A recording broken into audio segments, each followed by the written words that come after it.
Hi guys, welcome back.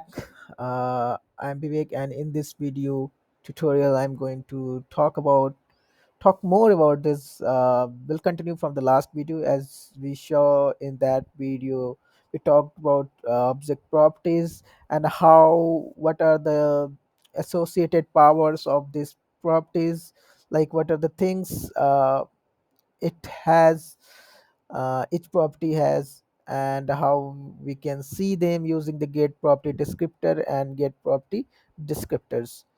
So just to recap, if I use get property descriptors and we use this, so we'll have all the properties, these four things.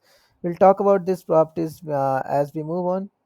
And yeah, so let's talk about what are the methods we can use in an object. So if you write object dot, so you see here there are a list of things. Okay, some are static, some are coming from prototype.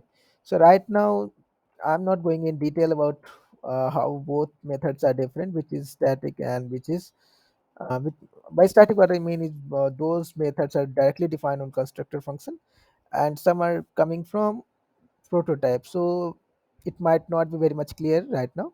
I will talk about this in later video and will explain it everything. So for now, just understand these are the methods which we can use on an object. Okay, so we already learned about this too. And let's talk about something else. So let's see, get own property names. Okay, what is this? So like if we use get own property names for object, if we have these two property, we can have a list of them. Okay, similarly we can use keys.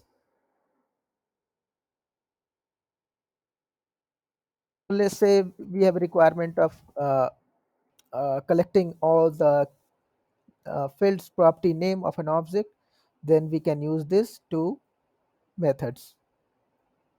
Okay, so we have covered right now the four things. I mean not four, three methods here. Yeah, four methods. So basically this one, get own property descriptors, get own property descriptors, get own property names, and the next one is keys. So in next video we'll talk about a couple of more methods. So thank you for watching.